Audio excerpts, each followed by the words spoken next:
क्या आप जानते हैं कि आपकी सेहत की असली जड़ आपके पेट में है? पाचन तंत्र सिर्फ खाना तोड़ने और पोषण देने का काम नहीं करता, बल्कि आपकी इम्यूनिटी, ऊर्जा, मूड और यहाँ तक कि त्वचा की सेहत पर भी सीधा असर डालता है। अगर आपका पाचन तंत्र मजबूत है तो बीमारियां आपसे दूर रहेंगी, और अगर यह कमजोर हो गया तो छोटी से छोटी दिक्कत भी बड़े रोग का कारण बन सकती है। आज हम जानेंगे 10 आसान लेकिन मेडिकल रूप से सिद्ध तरीके जिनसे आप अपने पाचन तंत्र को वज्र जैसा मजबूत बना सकते हैं। पहला तरीका, खाने का समय तय करें और उसी पर टिके रहें। पाचन तंत्र एक बायोलॉजिकल क्लॉक पर चलता है। जब आप रोजाना एक ही समय पर भोजन करते हैं तो पाचन एंजाइम और गैस्ट्रिक जूस का स्राव उसी समय पर बढ़ता है, जिससे खाना सही से टूटता और अवशोषित होता है।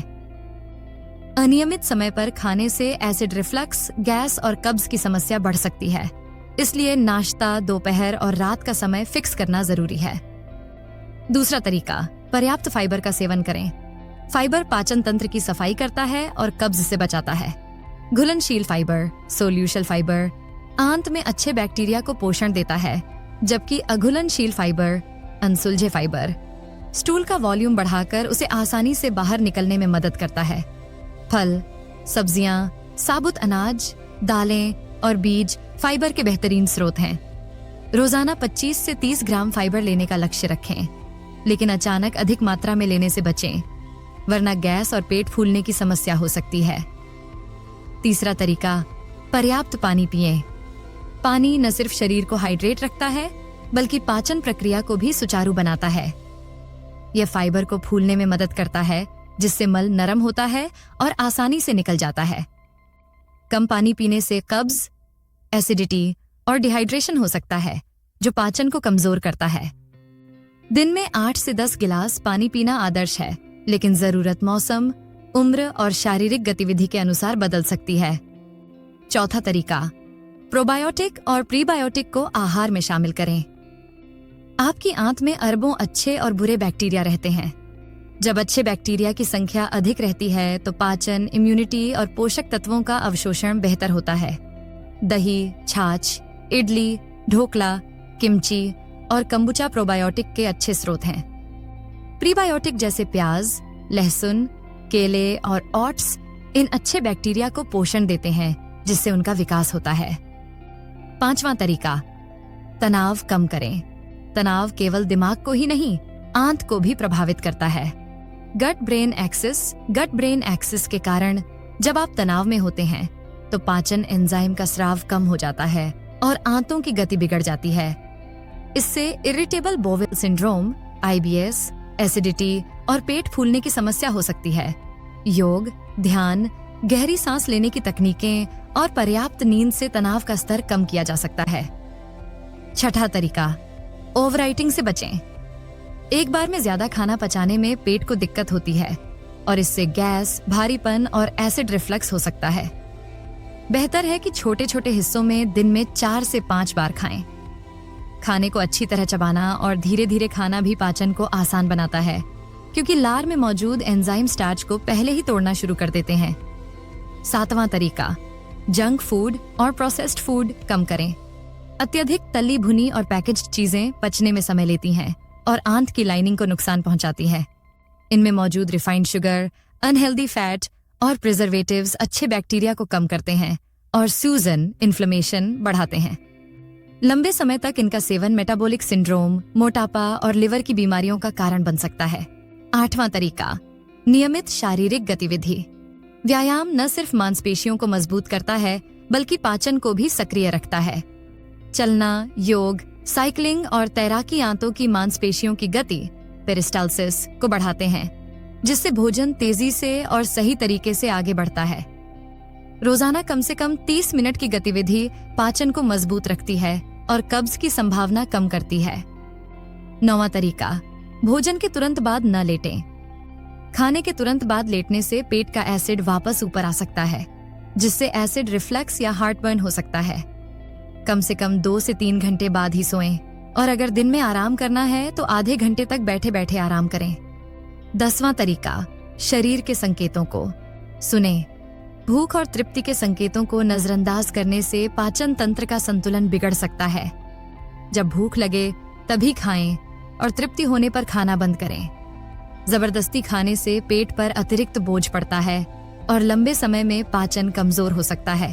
अब हम इन 10 तरीकों के पीछे का मेडिकल लॉजिक और शरीर में होने वाली वैज्ञानिक प्रक्रियाओं को समझेंगे, ताकि आप जान सकें कि ये बदलाव पाचन तंत्र को कैसे अंदर से मजबूत बनाते हैं। 1. खाने का समय तय रखना। बायोलॉजिकल क्लॉक का विज्ञान। हमारा पाचन तंत्र सर्कैडियन रिद्म पर चलता है। अगर भोजन का समय रोज बदलता रहे तो पाचन एंजाइम और हार्मोन का स्राव असंतुलित हो जाता है, जिससे खाना पूरी तरह पच नहीं पाता। नियमित समय पर भोजन करने से गैस्ट्रिक जूस का उत्पादन सही समय पर होता है और एसिडिटी या गैस की संभावना घटती है। 2. फाइबर। आंतों का सफाई कर्मी। घुलनशील फाइबर आंत में एक जेल जैसी परत बनाता है, जो ग्लूकोज और कोलेस्ट्रॉल के अवशोषण को नियंत्रित करता है। अघुलनशील फाइबर आंत की गति पेरिस्टाल्सिस को बढ़ाता है, जिससे मल आसानी से बाहर निकलता है। अच्छा फाइबर आंत के माइक्रोबायोम को पोषण देता है, जो बदले में short chain fatty acid SCFA बनाते हैं, जो आंत की दीवार को स्वस्थ रखते हैं। 3. पर्याप्त पानी। पाचन का लुब्रिकेंट। पानी पाचन रसों के उत्पादन, पोषक तत्वों के घुलने और अवशोषण में महत्वपूर्ण है। यह मल को मुलायम बनाकर कब्ज से बचाता है और आंतों में फाइबर को सक्रिय करता है।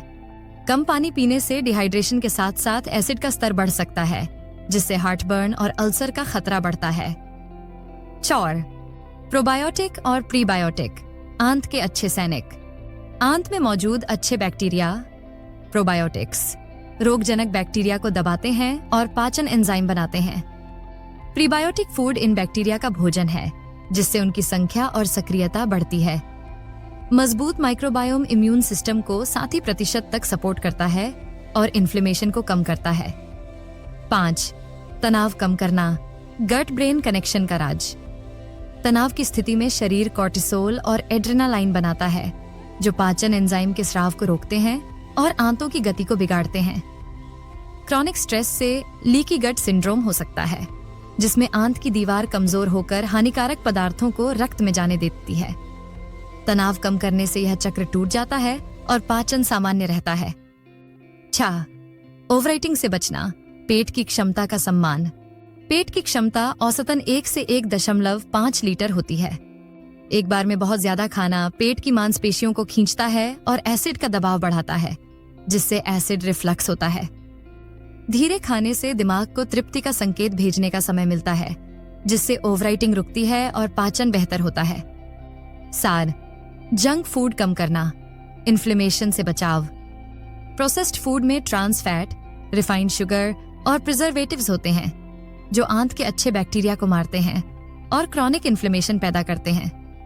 लंबे समय तक इनका seven metabolic syndrome, fatty liver और डायबिटीज जैसी समस्याओं की जड़ बन सकता है। 8. शारीरिक गतिविधि। आंतों की मांसपेशियों का व्यायाम। व्यायाम आंतों में ब्लड फ्लो बढ़ाता है और पेरिस्टाल्सिस को सक्रिय करता है। सिर्फ 15 से 20 मिनट की वॉक भी आंतों की गति सुधार सकती है और कब्ज को कम कर सकती है। यह आंत में मौजूद अच्छे बैक्टीरिया के विविधता, डाइवर्सिटी को भी बढ़ाता है।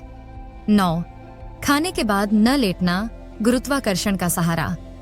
खाने के तुरंत बाद लेटने से पेट का एसिड ऊपर की ओर जा सकता है, जिससे गर्ड और हार्टबर्न की समस्या होती है।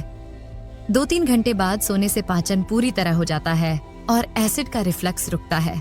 10. शरीर के संकेतों को सुनना, माइंडफुल ईटिंग। भूख और तृप्ति के संकेत दिमाग और आंत के बीच हार्मोनल मैसेज से आते हैं, जैसे लेप्टिन और ग्रेलिन। अगर इन्हें बार बार नजरअंदाज किया जाए तो हार्मोनल संतुलन बिगड़ जाता है और पाचन तंत्र पर अतिरिक्त बोझ पड़ता है। माइंडफुल ईटिंग इस संतुलन को बनाए रखती है और पाचन को सहज बनाती है। निष्कर्ष। पाचन तंत्र को मजबूत बनाना किसी महंगे इलाज या दवाई पर निर्भर नहीं है, बल्कि आपके रोजमर्रा के चुनावों पर है। ये 10 तरीके न केवल आपके पेट को स्वस्थ रखेंगे, बल्कि आपकी इम्यूनिटी, ऊर्जा और मानसिक संतुलन को भी लंबे समय तक बनाए रखेंगे। आज से इन आदतों को अपनाइए और आप पाएंगे कि आपकी सेहत की नींव पहले से कहीं ज्यादा मजबूत हो गई है।